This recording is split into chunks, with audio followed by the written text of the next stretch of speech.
Vamos falar agora do comentarista. Comentarista. Podem ter um ou dois comentaristas numa transmissão. Pode ter um comentarista que é um ex-jogador, um ex-atleta, e pode ter um comentarista que é jornalista. Ou podem ter dois ex-atletas, ou podem ter dois jornalistas. Fato é que, com o tempo passando, os jornalistas acabaram perdendo muito espaço para os ex-atletas, né? Os ex-atletas aqui no Brasil começaram com o Luciano do Vale, lá na década de 90, trazendo ex-jogadores, especialmente o pessoal da Copa de 70, para comentar, né? Claro, são especialistas, sabem o que estão falando, conhecem do futebol, conhecem do esporte, conhecem os bastidores do esporte, mas eu acho que perderam um pouco a mão. Eu não sou contra o comentarista ex-atleta. Talvez há um pouco de exagero com o comentarista ex-atleta, mas, por outro lado, a gente tem que analisar tudo certinho.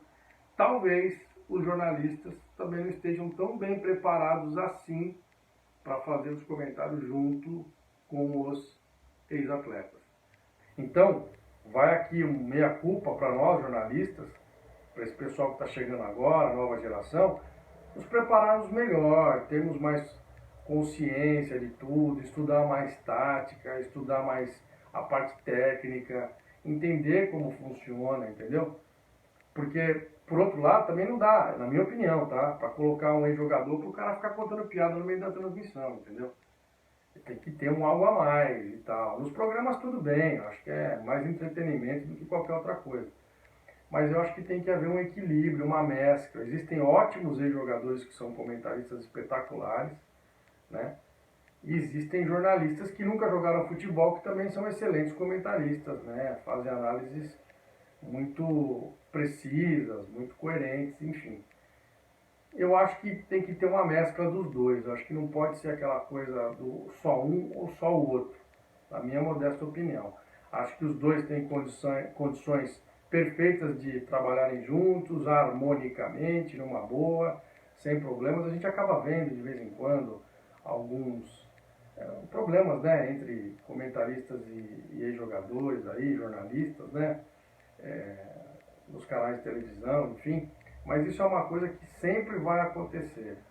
Voltando um pouquinho para o lado do narrador, só para completar essa relação do narrador com o comentarista, eu falei, né, que o narrador não pode comentar e o comentarista não pode narrar. Isso é óbvio, mas tem gente que não faz o óbvio. Mas o narrador, não é porque ele é narrador, que ele tem também que deixar de fazer o trabalho dele de estudo, de conhecer as coisas, porque o comentarista conhece. Certo? Não é para você interferir no trabalho do comentarista. Você narrador, você narradora. Mas você tem que saber do que você está falando, você tem que estudar, você tem que estar bem preparado. Não vai para uma transmissão achando que o comentarista sabe tudo, porque se ele errar alguma coisa e falar alguma besteira, vai sobrar para você. Não vai sobrar para ele, vai sobrar para a dupla e você faz parte da dupla. Entendeu? Então tem que entender esse conceito de time toda vez que for trabalhar uma transmissão esportiva. Esse conceito de time é uma das coisas mais importantes que tem para você fazer uma transmissão em TV, web TV e também em streaming. Certo? Esse é o conceito básico. O conceito de time. O conceito de estudo. Todo mundo vai ter que estar bem estudado na transmissão. Ninguém tem que carregar ninguém nas costas. É todo mundo no mesmo barco, todo mundo fazendo um trabalho muito legal, um trabalho excelente, da melhor maneira possível. Esse é o ponto que a gente tem que abordar nessa parte do conteúdo, tá?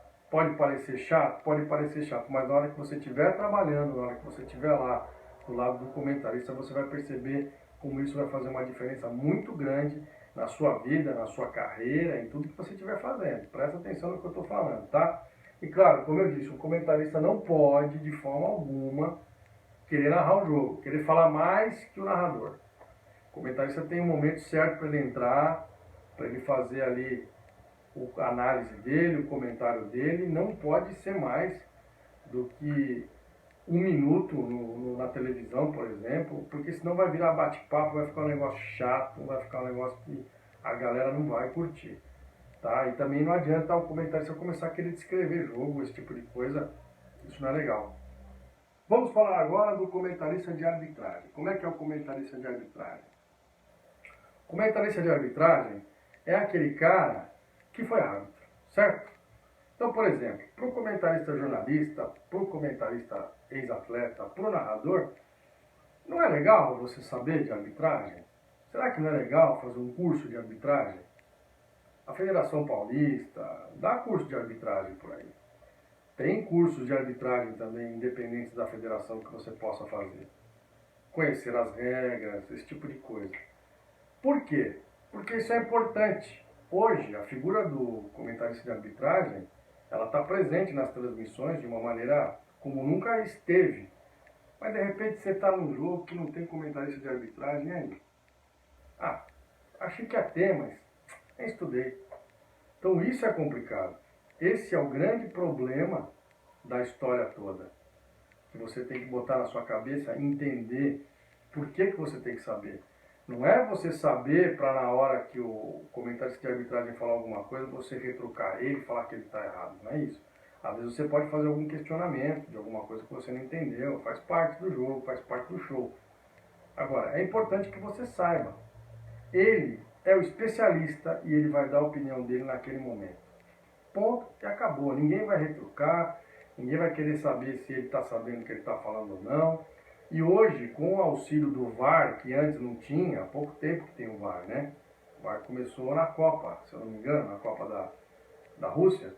Então, assim, o VAR, ele veio para mudar muito o trabalho até do narrador, o trabalho do comentarista. Porque se o VAR errar, você vai ter que falar disso aí praticamente o jogo inteiro que o VAR errou. Se o VAR acertar, você também vai falar sobre isso. E o comentarista de arbitragem vai ser aquele cara que vai dar a chancela do que aconteceu. Se o VAR acertou, se o VAR errou, enfim. É esse tipo de coisa que você tem que perceber na transmissão. Por exemplo, é legal gritar gol no VAR. Depende da linha editorial, da padronização que a emissora vai querer fazer. Depende de muitos aspectos, de muitas coisas, entendeu? Você vai gritar ou não vai? Se os caras se deixarem livre para você fazer o que você quiser, te derem liberdade, o que você escolhe? Gritar ou não gritar? O gol na hora do VAR. Então é muito relativo, depende de muitas coisas, depende de muitos fatores que acontecem ali na hora, só no momento que acontece ali na hora do jogo. Certo? Mas o comentarista de arbitragem é uma figura muito importante. Ele vai analisar o que o árbitro vai fazer, o que os árbitros do VAR vão fazer, o que os assistentes vão fazer, o que o quarto árbitro vai fazer. Erros técnicos que acontecem dos árbitros, né? Erro de interpretação da regra mesmo. Mas enfim, é uma figura que antigamente não existia na transmissão e hoje existe. Então há que se adaptar a essa questão dos árbitros, né, nas transmissões. Eu acho muito legal ter o árbitro na transmissão, porque eu acho que cria uma certeza de que aquela opinião, pode ser até que você não concorde, mas a opinião do especialista é uma opinião isenta. Então, a opinião isenta que tem. Porque quando o narrador vai falar uma coisa, quando o comentarista vai falar uma coisa, às vezes pode soar como tendencioso. Tá? Foi tendenciosa essa opinião que ele deu, isso aí que ele falou, entendeu? Então isso pode criar algum problema, especialmente com a audiência. Porque a audiência é o seguinte: falou bem do time dele, ok. Falou mal do time dele, você não serve. Eu cheguei a narrar vários clássicos, né? Real Madrid e Barcelona, foram 15 ao todo que eu narrei. Quando o Barcelona ganhava, eu torcia para o Barcelona. Quando o Real ganhava, eu torcia para o Real. E quando empatava, metade falava que eu torcia para um, metade falava que eu torcia para outro. Então assim, não tem meio termo. Quem está assistindo sempre vai tirar a conclusão, vai ficar bravo se você achar que um lance foi falta ou não foi. E o outro lado também vai ficar feliz ou vai ficar triste com alguma coisa que você falar. Os caras analisam gol, se você grita maior um gol que o outro, entendeu? Então assim, eu procurava fazer tudo da melhor maneira possível, equilibrar as coisas para não ter problema. Mas às vezes o jogo, às vezes você está narrando um jogo, um clássico, e um time está engolindo o outro. Como você não vai falar isso?